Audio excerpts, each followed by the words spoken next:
In a galaxy where one act of kindness once united two worlds, 13-year-old Leona Maris now stands between life and extinction. 72 dragon fleets surround her station. A prophecy warns of soul-eating shadows, and the only weapon left is a choice that could erase her forever. Will she sacrifice everything to save them all? Or will the devourers consume the future before her eyes? If you are new to the channel, then please subscribe to the channel and like the video, and tell us in the comments where are you watching from. Now, let's jump into the story. 6 years had passed since Leona Maris had changed the galaxy without even meaning to. She had been just a child then, small and curious, with a smile too big for her face. Back then, she had helped a stranded traveler, a dragon with scales like polished emerald, by buying him groceries when no one else would. It had seemed like nothing more than a moment of kindness. But that moment had grown into something far greater, sparking a chain of events that reshaped the way humans and dragons saw each other. Now Leona was 13, taller and more confident. Her once gap-toothed grin had softened into a calm, steady smile. The spark in her eyes, though, was the same, bright, warm, and unafraid. As she walked through Nova Station 12, she passed crowds of people and dragons, sharing the same wide corridors.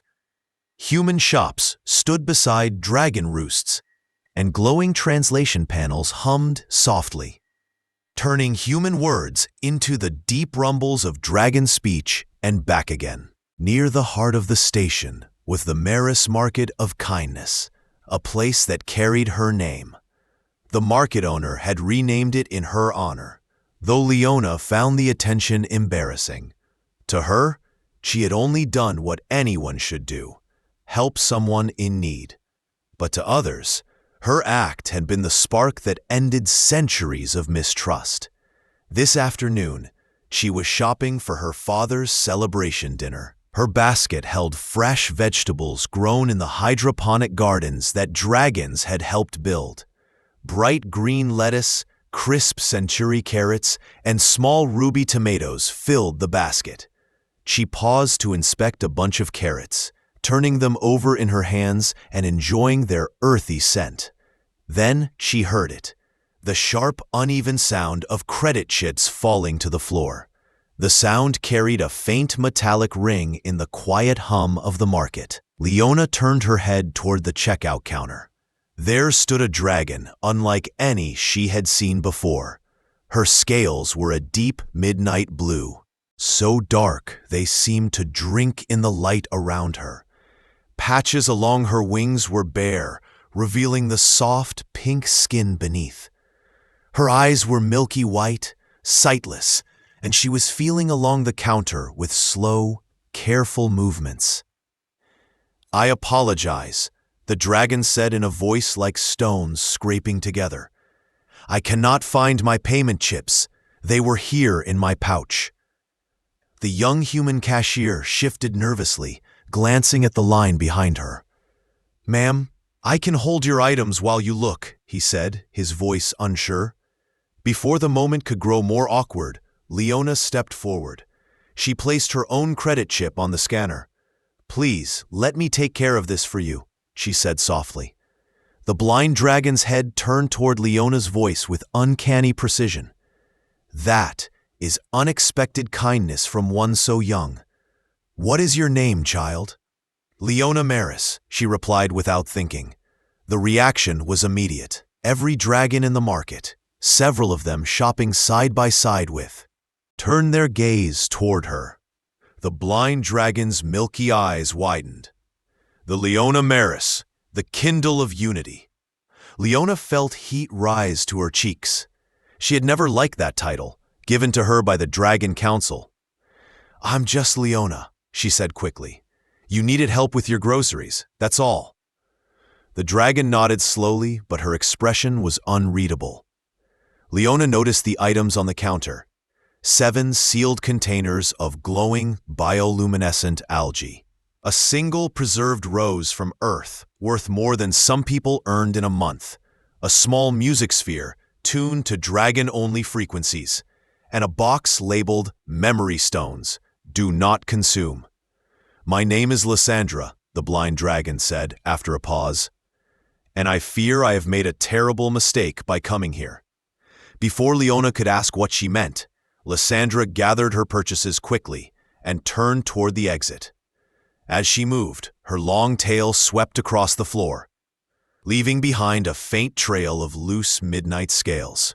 It was then that Leona spotted something else.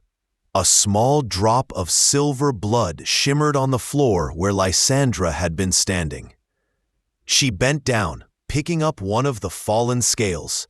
The scale was warm in her hand, almost alive, and it pulsed faintly with a light from within. As Leona held it, a wave of images flashed through her mind.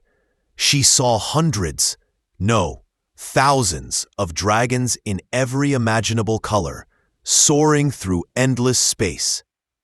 She saw a planet hidden behind 3 suns. Then the vision darkened, turning to complete and terrible shadow. The images faded as quickly as they came, leaving her standing alone in the busy market, her basket at her side and the scale clutched tightly in her palm.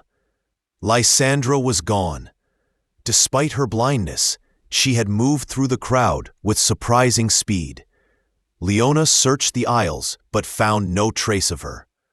She slipped the warm scale into her pocket, its faint glow hidden from sight. Unease settled in her stomach, heavy and cold. Something about Lysandra's voice, her words, and that strange pulse of light told Leona this was no simple meeting. Yet she could not have known that this small act, buying groceries for a stranger once again, would be the beginning of something much larger than she could imagine. 3 hours had passed since Leona Maris left the market, but the strange encounter with the blind dragon lingered in her thoughts. The warm scale in her pocket seemed to pulse faintly with every step she took, as if it carried a heartbeat of its own. She had placed it in a small cloth pouch on her desk, but even from across the room, she could feel its presence. She sat at the dining table with her younger sister, Nina, helping her with a school project. Nina was building a small robot for her robotics class, its tiny arms whirring as it attempted to pick up marbles and place them in a cup. "Careful," Leona said gently as the robot tipped the cup over. Nina laughed, resetting the machine. Then the light outside their habitat window shifted. What had been the steady, artificial daylight of Nova Station 12 transformed into something entirely unexpected. Colors began to pour across the walls, deep crimsons, emerald greens, golden ambers, and bright sapphire blues like a moving, liquid rainbow. "What is that?" Nina whispered, her eyes wide. Leona stood and crossed to the window. The sight that met her eyes was unlike anything she had ever seen. 72 ships surrounded the station, each one a distinct color, from pale silver to deep indigo. They were not made of the metal hulls common to human or dragon vessels. Instead, their surfaces shimmered like living scales, catching and bending the light. The ships formed a perfect ring around Nova Station 12, each positioned with mathematical precision. The pattern was mesmerizing, almost hypnotic, as if the fleet itself was a single breathing organism. Their father, Ronan Maris, stepped into the room, his gaze fixed on the sight outside, and his face paled. "These are not cargo ships," he said quietly. "They're dragon crafts, all of them." Nina tilted her head. "Are they here for a festival?" Ronan shook his head slowly. "No, I've only ever heard of this once, and that was in a story told by a dragon elder. If 72 ships are here, it means every surviving bloodline has gathered in one place." A soft chime echoed through the room. The door panel lit up, signaling a visitor. Ronan hesitated before pressing the release. Standing in the doorway was a tall dragon unlike any Leona had ever seen. Her scales were pale silver, almost white, and her long robes flowed like liquid light. Around her neck hung a chain of crystalline orbs, each glowing faintly with shifting colors. Her eyes were calm, but carried a depth that spoke of centuries of experience. "I am Elder Serenia," the dragon said, her voice warm yet firm, resonating in the air as if carried on more than just. "I must speak with Leona Maris at once." Ronan stepped aside, and Serenia entered the home. The air seemed to grow still, as if the station itself were listening. "Earlier today," Serenia began, "you encountered a dragon named Lysandra." Leona nodded. "Yes, she said she made a mistake by coming here. She couldn't pay for her groceries. I helped her." Serenia's eyes narrowed slightly, but not in anger. "Lysandra is not just an elder. She is the last oracle of our kind. She can see all possible futures at once. For 3,000 years, she has lived in hiding, blind by her own choice, so that she would no longer be overwhelmed by visions of what is to come." Leona frowned. "She blinded herself?" "Yes," Serenia said. "It was the only way to stop the endless flood of futures from consuming her mind. But today, when she heard your name, something changed. She saw a vision so strong that it made her flee without finishing her purpose here." Nina leaned forward. What did she see? Serenia looked to Leona, her voice softening. "That is what we must discover. But the presence of the 72 ships means that every dragon bloodline has come in response to her vision. Something great and terrible is about to happen, and you are at the center of it." Leona's chest tightened. "I don't understand. I'm just a person. I don't have powers." Serenia gave a faint smile. "Perhaps not in the way you imagine, but the ability to act without expecting anything in return is more powerful than you think." She stepped toward the window, gazing at the luminous fleet beyond. "The ships have taken their positions in a protective pattern. They will wait here until the council gathers, but their presence also means that our enemies will notice." "Enemies?" Ronan asked. Serenia's voice grew quieter.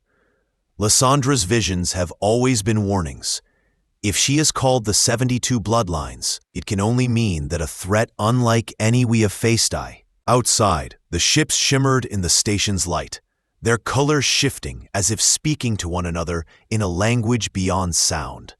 Leona stood by the window, feeling the weight of their presence pressing against her thoughts. She remembered the pulse of the scale in her pocket, the strange visions it had given her.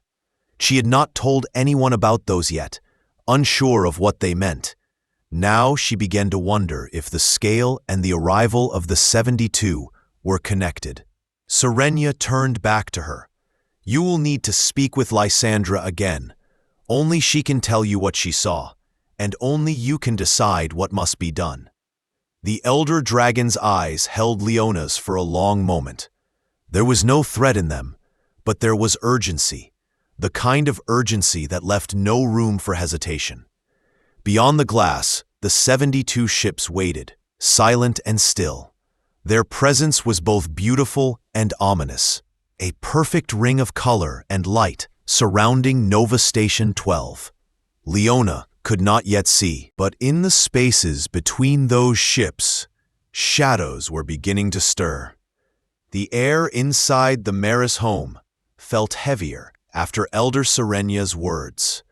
Leona Maris stood silent by the window, watching the 72 ships hover beyond the station's shield. Each vessel gleamed with shifting colors, but there was no sound, no movement, just patient waiting, as if the entire fleet was holding its breath. Serenia reached into the folds of her robe and brought out a small crystal device. It glowed faintly, and when she touched it, a shimmering image filled the room. Lysandra appeared in the projection. The blind dragon looked different from the market. Her midnight blue scales shone with an inner light, and silver tears streamed from her clouded eyes. Her voice was low and rough, but carried a weight that stilled everyone in the room. "I have seen it," Lysandra began. "The one called the Kindle of Unity will stand at the edge of two futures. One path leads to the survival of all. The other leads to silence and the end of what we are. Today, the Devourers awaken." Leona felt her stomach tighten. She didn't understand the full meaning, but the word Devourers sank into her like a shadow. Lysandra's voice continued. "They have slept for thousands of years between the stars, hidden in the folds of space. They do not destroy bodies, but something far worse. They consume what a species could become, its essence, its dreams, its potential. When they finish, there is nothing left to grow, nothing left to remember." The hologram flickered, then grew sharper. They were drawn here not by hatred, but by light. The unity of dragon and human is rare in the universe, and it shines too brightly for them to ignore. They have come to extinguish it. Only the Kindle can stop them, but the cost will be everything. With that, the projection faded, and the crystal in Serenya's hand went dark. Ronan Maris spoke first. "Everything? What does she mean by that?" Serenya's silver eyes shifted to Leona. "The Oracle's visions are not always complete, but if Lysandra says the cost is everything, it means the act of stopping them will require more than strength. It will require a sacrifice so deep it cannot be undone." Nina crossed her arms, her voice tight. "Why does she think Leona can do this? She's just my sister." "Because your sister's kindness is not small," Serenya said gently. "Kindness builds bridges that no weapon can. The Devourers are the opposite. They sever every connection, every bond, until nothing remains." A knock at the door broke the moment. Ronan opened it to reveal two figures. The first was Captain Thalos, a human veteran whose name was etched into the history of the Dragon Accords. His face carried the lines of long service, and his uniform, though neat, showed the wear of many journeys. Beside him stood a great bronze-scaled dragon, broad-shouldered and steady, whose presence filled the doorway. "Kaldor," Leona breathed. She hadn't seen him in years, not since that day in the market when she was a child.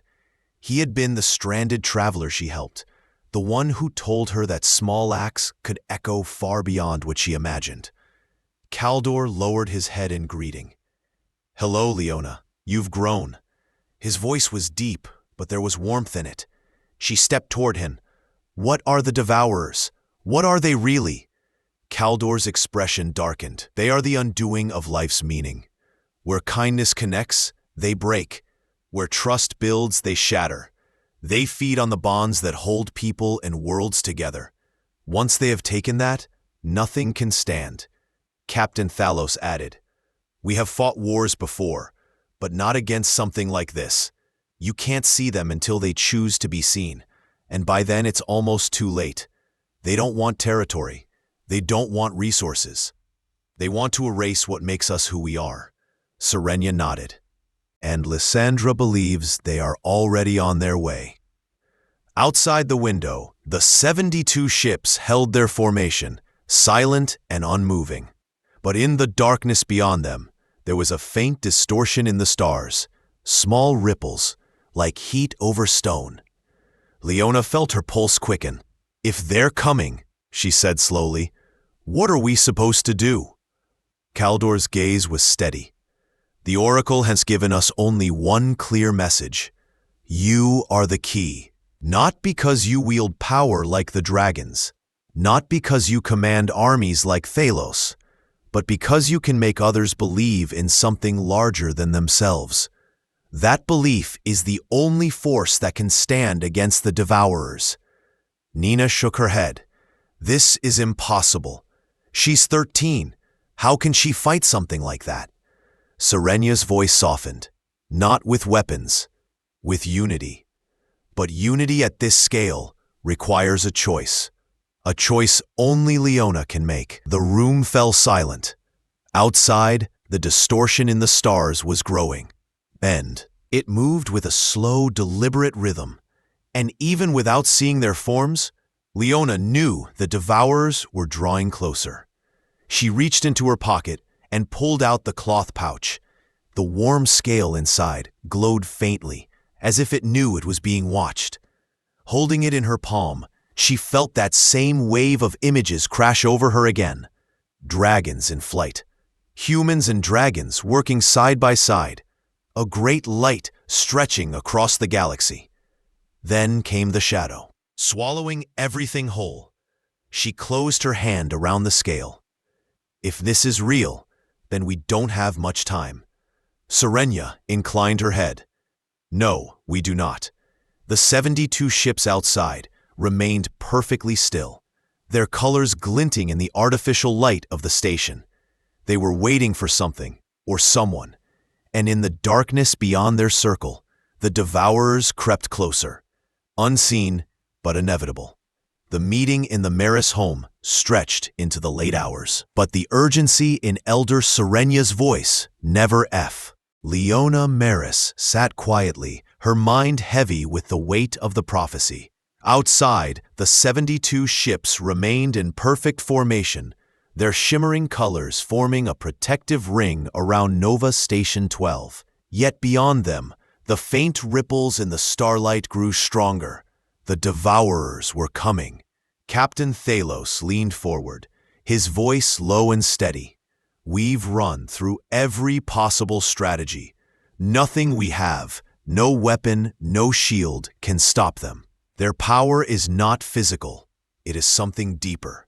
Once they begin consuming the bonds between people, it's over. Kaldor's bronze scales glinted in the room's light.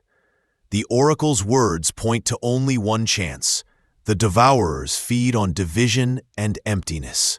To drive them away, we must create the opposite, an unbroken surge of unity, so strong that it forces them back into the void. Serenia turned to Leona. That unity can only come from a single act so pure, so selfless, that it binds every heart, human and dragon alike. But such an act will not leave you untouched. Leona met her gaze. You mean it will kill me? The elder dragon's eyes softened. Not in the way you think. Your body may survive, but your essence, everything that makes you who you are, would become part of the wave. You would not return as yourself. You would exist only in the memories and the changes you leave behind. Nina shook her head sharply. No, there has to be another way. Ronan's voice was tight. She's still a child. So was I, Kaldor said quietly. When I first stood between my people and destruction. The difference is, I had weapons. Leona's strength is something rarer. The room fell silent again. Outside the window, the ripples in the starlight had taken on a faint, unsettling glow. Leona could almost feel the devourers pressing closer, drawn by the combined presence of the 72 dragon bloodlines. Leona rose to her feet. If I don't do it, what happens? Serenia's answer was simple. The words landed heavily. Leona's thoughts drifted back to the market earlier that day. She had not known Lysandra, but she had known the look in her face, the vulnerability, the need for help without the courage to ask. She had acted without thinking, the same way she had 6 years ago when she helped Kaldor. It struck her now that both moments had been the same at their core. She had simply seen someone who needed help and stepped forward. Perhaps that was all this was. Just bigger. She didn't tell her family her decision. Instead, she left the room quietly and walked through the sleeping corridors of the station until she reached the market.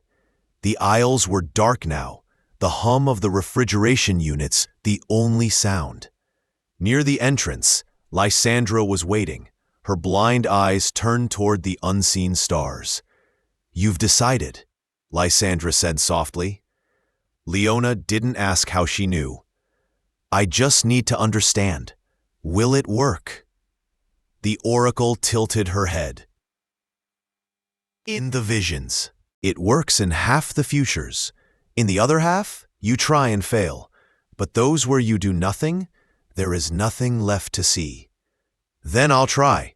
Lysandra extended one clawed hand. In her palm was the scale Leona had carried earlier, now glowing brighter than before. When the moment comes, you will know what to do. Back at the Maris home, the council had gathered. Dragons, humans, and representatives of other species who had come in secret. They stood together in the wide plaza of the station's docking ring, looking out at the hovering fleet. The first shadow appeared then, a distortion moving like liquid darkness just beyond the circle of ships. Another followed, then another, until dozens of them encircled the formation. Though they had no clear shape, their presence was suffocating. The air itself seemed to grow colder. Serenya's voice rose above the tension. It is time. Leona stepped forward. The scale in her hand pulsed, sending warmth up her arm. She closed her eyes and thought of every act of kindness she had witnessed. Her mother helping a neighbor, her sister sharing food with a classmate, strangers uniting to rebuild the station's gardens. She thought of Kaldor's gratitude, Phalos's dedication, and the quiet strength of Serenya's guidance. She let those memories fill her until there was no space left for fear. The scale's light grew until it was too bright to look at. Then Leona released it. The light burst outward in a wave, passing through her body and racing across the station, the ships, and into the darkness beyond. Wherever it touched, it carried the feeling of connection, the certainty that no one stood alone.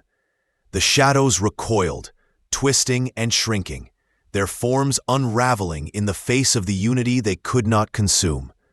When the light faded, the devourers were gone. The fleet remained, but their formation had loosened, their colors calm and warm. Voices rose in relief, but when they turned to find Leona, she was no longer there. What stood in her place was only a faint shimmer in the air, like heat over stone. Those who had known her felt something settle inside them, a warmth, a memory, an unshakable urge to keep building the connections she had given everything to protect. In the weeks that followed, life on Nova Station 12 returned to its steady rhythm. The market kept its name, and near the entrance, a simple plaque was placed. It read, "One act can change the course of the stars." Though Leona Maris was gone, her story lived on, not in statues or grand speeches, but in the quiet acts of kindness that now spread across the galaxy, lighting it in ways the devourers would never touch again.